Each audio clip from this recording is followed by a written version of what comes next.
Hey friends, welcome to the Links to Messiah podcast. My name's Rachel Kushner, and this is where we explore the Jewish roots of our faith and create family traditions that point straight to Jesus. Let's get started. Welcome back to our Shabbat table, where we slow down and remember. I am very excited because today we're starting a brand new series here on the podcast and in Shabbat Club. This month, we are learning about the heroes of our faith.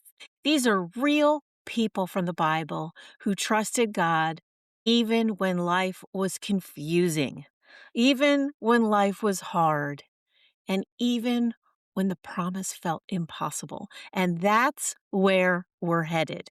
So by the end of this unit, we're going to celebrate Purim together, learning about Queen Esther and how God used her courage to rescue his people.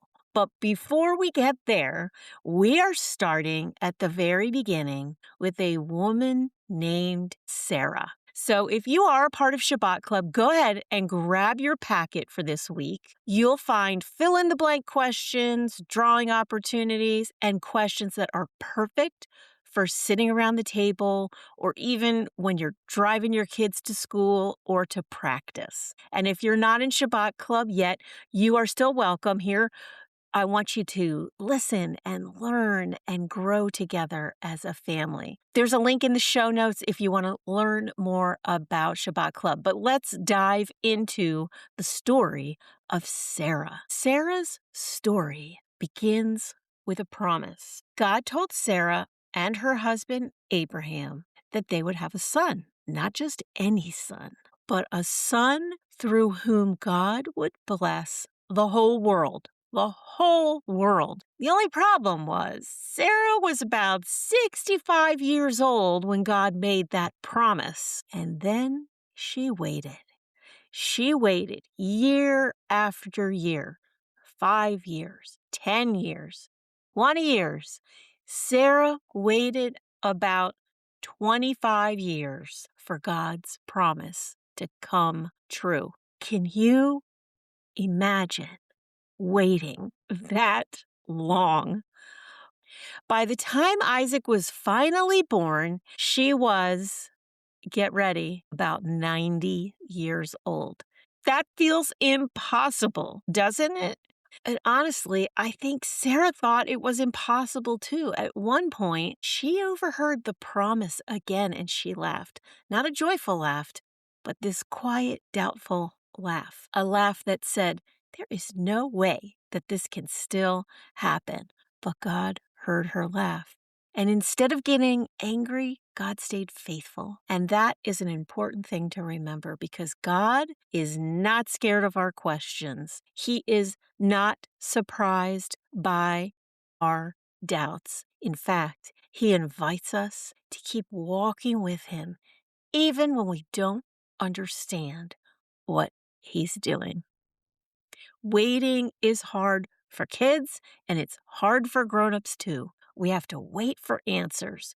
We wait for things to change. We wait for prayers to be answered. Sometimes we wait for our joy to come back. Sometimes we wait for things to make sense. And that's where Shabbat comes in. Shabbat is a gift that teaches us we don't have to rush. We don't have to fix everything. We can stop, we can rest, and we can trust that God is working, even when we don't see it. And Sarah's faith was perfect. She didn't always feel confident. She stayed in the story. She kept walking with God. And that, my friends, is what faith looks like. If you have your Shabbat Club packet in front of you, this is the perfect time to pause and look at the fill-in-the-blank page. You'll see sentences that help kids remember what God promised Sarah and how long she waited. These are great to talk through together. Even if your kids aren't writing yet, you can still chat about it. When Sarah finally held her baby boy, she named him Isaac, which means laughter, Yitzhak in Hebrew.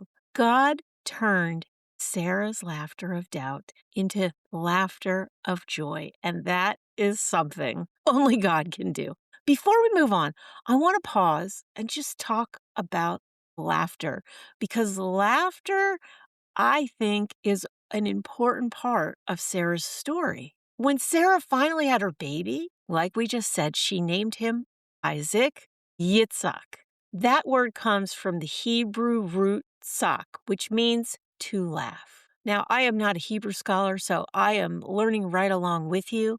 But here is what is so beautiful. Isaac's name doesn't just mean laughter in one way, it holds Sarah's whole journey. At first, Sarah laughed quietly to herself because the promise felt impossible, and that laughter was mixed with doubt. God heard that laugh.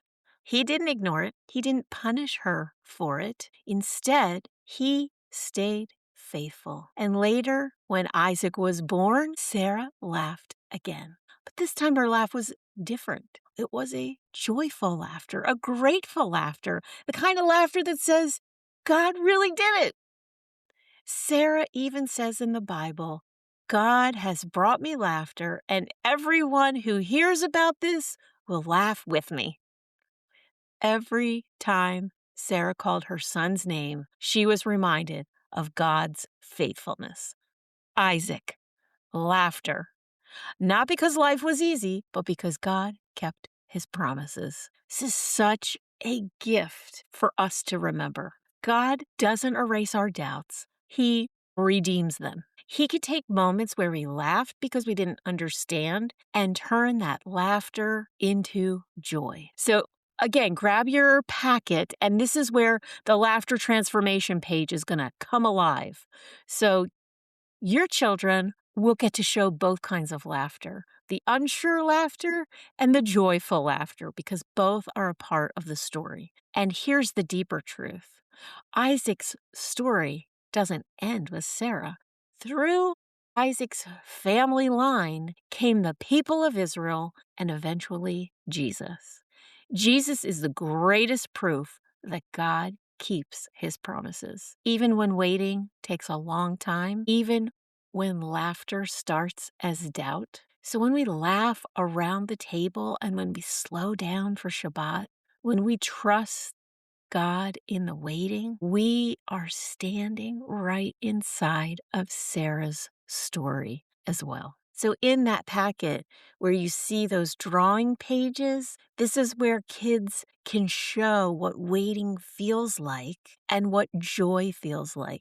Some kids might draw sad faces on one side and happy faces on the other side. Some might draw big smiles. There's no right way or wrong way to do it. But later, when you are sitting around the table or driving around town, use those discussion questions in your packet. Ask things like, what is something you are waiting for? How can we trust God together as a family? These are the kinds of conversations where faith really grows. Let's get back to Sarah's story. Sarah's story didn't end with Isaac.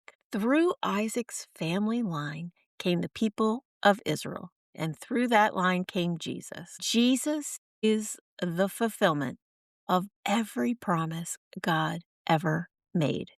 Sarah didn't live to see the full story, but she trusted God with it anyway. That is legacy faith, and that is what we are building right here in this community. Not perfect faith, not rushed faith, but we're talking about a faith that trusts God with the long story.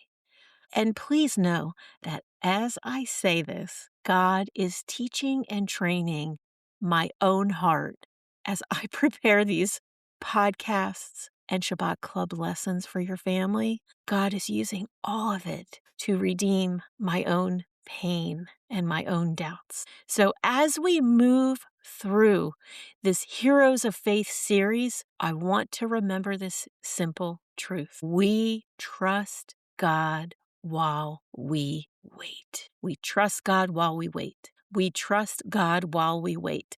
I think I need a big banner in my living room, in my kitchen, in my car, everywhere. We trust God while we wait. Next week, we will be continuing our stories here, stories of the heroes of faith. And before you know it, we're going to be celebrating Purim together and learning about Esther's courage. Until next time, may your table be filled with rest, connection, and trust in a faithful God. Thanks for joining me today. Don't forget to head over to linkstomessiah.com, where we have a lot of free resources, seasonal boxes, and an ever-growing digital library. We are here to help your family connect with the Jewish roots of our faith and the Messiah, Jesus.